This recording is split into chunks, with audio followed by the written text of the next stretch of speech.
Hello scholars, जैसा कि हमारी पिछली वीडियो में आपने दर्शन और फिलॉसफी के बारे में पढ़ा था और दर्शन के विभिन्न संप्रदायों को आपने पढ़ा था। इनके अलावा दर्शन के क्षेत्र के बारे में भी हमने आपको थोड़ी बहुत जानकारी दी थी। तो आज उसी दर्शन के क्षेत्र को हम डिटेल में पढ़ने वाले हैं। इसमें सबसे पहले हम अध्ययन करेंगे तत्व मीमांसा का। ठीक है, तो शुरू करते हैं आज की वीडियो। मैं हूँ मोहिनी और स्वागत है आप सभी का मेरे चैनल एजुकेशन दैट इंस्पायर्स पर। दर्शन के क्षेत्र को हम दो प्रकार से विभाजित कर सकते हैं। पहला भारतीय दार्शनिकों के अनुसार और दूसरा पाश्चात्य दार्शनिकों के अनुसार। भारतीय दार्शनिकों ने दर्शन के क्षेत्र को 3 भागों में वर्गीकृत किया है: तत्व मीमांसा, ज्ञान मीमांसा और मूल्य मीमांसा। इनके अलावा पाश्चात्य दार्शनिकों ने इसे 5 वर्गों में विभाजित किया है। इन्होंने तर्कशास्त्र और सौंदर्य शास्त्र को भी दर्शन के क्षेत्र में सम्मिलित किया है।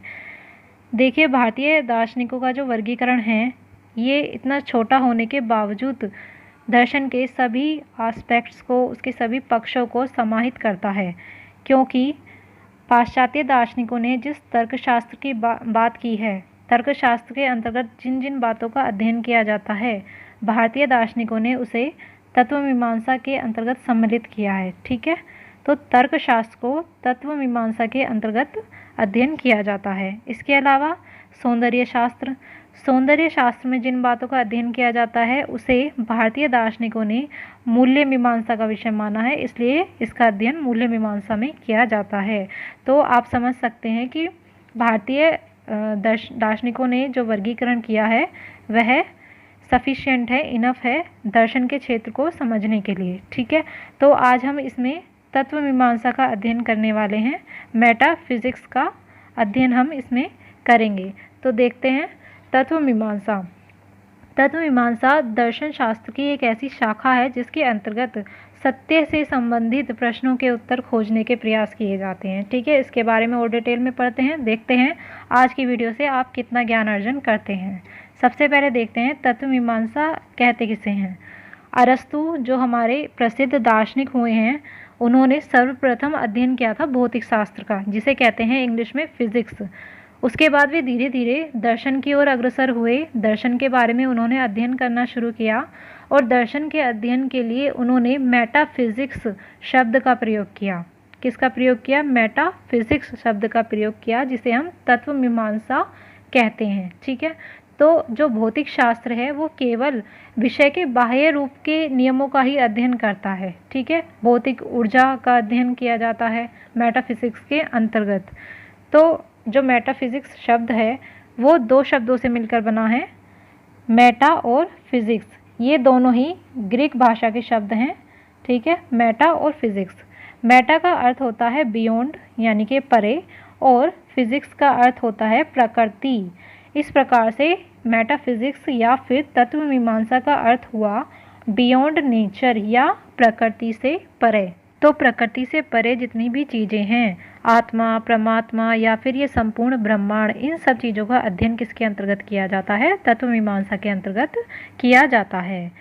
तत्व मीमांसा को तत्व शास्त्र, तत्व विद्या व तत्व विचार के नाम से भी जाना जाता है। तो अगर एग्जाम में अगर तत्व शास्त्र, तत्व विद्या या तत्व विचार, इन तीनों में से किसी भी शब्द का प्रयोग किया जाए तो आप समझ लेना कि ये तत्व मीमांसा के बारे में बात हो रही है। तत्व मीमांसा में वस्तुओं अथवा संसार के सार तत्व की खोज की जाती है। ठीक है, एसेंस ऑफ ऑब्जेक्ट्स और द वर्ल्ड, यानी कि इस पूरे संसार और वस्तुओं का सार तत्व क्या है, मूल तत्व, जहाँ से इनकी उत्पत्ति हुई है वो चीज़ क्या है। ठीक है, मूल तत्व को खोजने का प्रयास किया जाता है।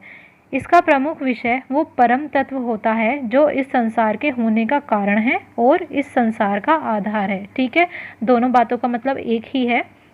जो परम तत्व है यानी कि मूल तत्व है या सार तत्व है, उसको खोजने का प्रयास किया जाता है, जिसकी वजह से इस पूरे संसार की रचना हुई है, इसके होने का कारण है, उस तत्व को खोजने का प्रयास किया जाता है और वही तत्व क्या है? संसार का आधार माना जाता है। ठीक है, तो इस सब के बारे में तत्व मीमांसा के अंतर्गत हम अध्ययन करते हैं।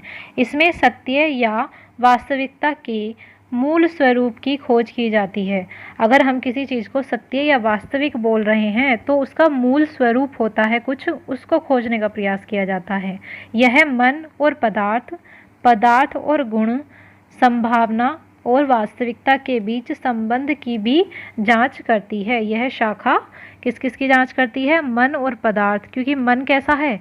मन होता है अमूर्त और पदार्थ होता है मूर्त, जिसको हम देख पाते हैं। इसी प्रकार से यहाँ पर भी पदार्थ मूर्त होता है और गुण अमूर्त होते हैं। इसी प्रकार संभावना और वास्तविकता, किसी भी चीज़ के होने की कोई संभावना भी होती है और वो वास्तविक रूप में हमारे सामने प्रस्तुत भी होता है। तो इन चीज़ों के बीच में आपस में क्या संबंध है, क्या रिलेशन है, उसकी जांच कौन करता है?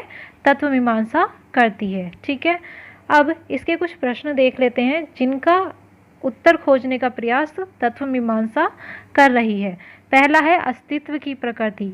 मानव या कोई वस्तु, उनका अस्तित्व कैसा है, किस प्रकार वो अस्तित्व में आए, उनका निर्माण किस प्रकार से हुआ, वह जानने का प्रयास हम तत्व मीमांसा के अंतर्गत करते हैं।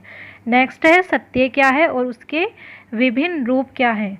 सत्य कई प्रकार का हो सकता है। अगर कोई वस्तु हमारे सामने उपस्थित है, मान लीजिए कोई माटी का घड़ा हमारे सामने उपस्थित है और हम कहें कि ये वास्तविक है, ये सत्य है क्योंकि ये हमारे सामने उपस्थित है, और अगले ही पल जैसे ही वो हमारे हाथ से छूट जाता है और वो टुकड़े टुकड़े में बट जाता है, तो क्या अब हम कहेंगे कि ये माटी का घड़ा है? नहीं, हम नहीं कह सकते। अब क्या है, उसका रूप परिवर्तित हो चुका है। जब हम यहाँ पर उसे माटी का घड़ा बोल रहे थे और वही हमारे लिए सत्य था, लेकिन अब उसका रूप परिवर्तित हो गया है। सत्य जो है वो किसी और स्वरूप में बदल गया है। तो इस प्रकार से सत्य के अलग अलग रूप कौन से हो सकते हैं, उनको जानने का प्रयास हम तत्व मीमांसा के अंतर्गत करते हैं। विश्व एक है या अनेक है, इसे भी जानने का प्रयास करते हैं।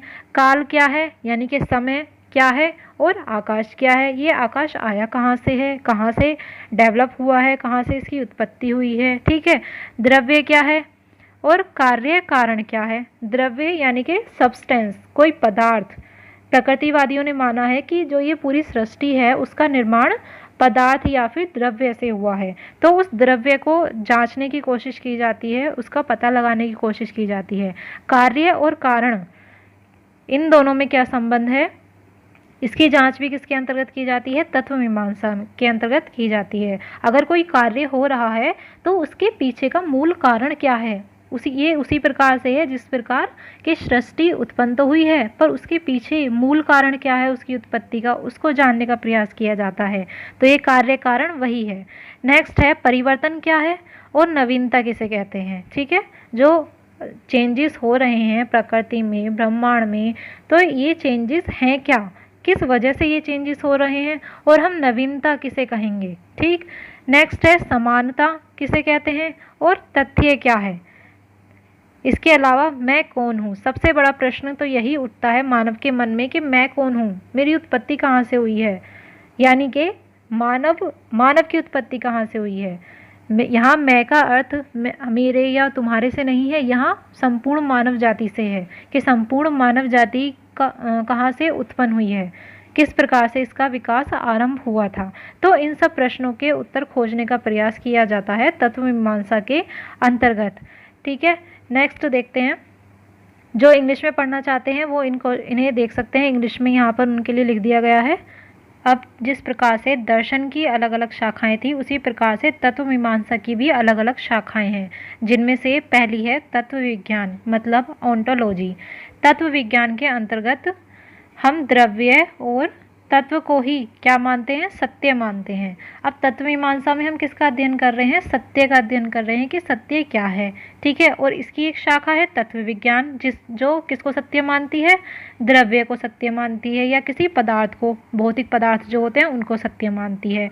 यह अस्तित्व और वास्तविकता का अध्ययन करने वाली शाखा है कौन? तत्व विज्ञान। इसके अलावा ब्रह्मांड विज्ञान तत्व मीमांसा की शाखा है, जो ब्रह्मांड से संबंधित समस्याओं को सत्य मानती है, और इस पूरे ब्रह्मांड की उत्पत्ति से संबंधित जितने भी प्रश्न हैं उनका अध्ययन करने की कोशिश इसके अंतर्गत की जाती है। इनके अलावा नेक्स्ट है ईश्वर विज्ञान। ईश्वर क्या है, ईश्वर है भी या नहीं है, तो इस प्रकार के क्वेश्चंस को खोजने का प्रयास किसमें किया जाता है? ईश्वर विज्ञान में, यानी कि थियोलॉजी में। यह शाखा ईश्वर को सत्य मानती है। यह ईश्वर की प्रकृति का और धार्मिक विश्वास का व्यवस्थित अध्ययन करती है। किस किस का? ईश्वर की जो प्रकृति है उसका और धार्मिक विश्वास का अध्ययन करती है। सीधा सीधा मतलब है कि ये आध्यात्मिकता से संबंधित है। आत्मा, परमात्मा, इन सब चीज़ों को मानने वाली शाखा है। तो आज की वीडियो में इतना ही। तत्व मीमांसा के बारे में आज आपने पढ़ लिया और खुद को एनालाइज कीजिए कि आपने आज कितना ज्ञान अर्जन किया। नेक्स्ट वीडियो में हम पढ़ेंगे ज्ञान मीमांसा के बारे में। आज तत्व मीमांसा कंप्लीट हो गया है, अगली वीडियो ज्ञान मीमांसा पर होगी। तो मेरे चैनल को लाइक, शेयर और सब्सक्राइब ज़रूर कर दें। ठीक है, मिलते हैं नेक्स्ट वीडियो में। सी यू सून।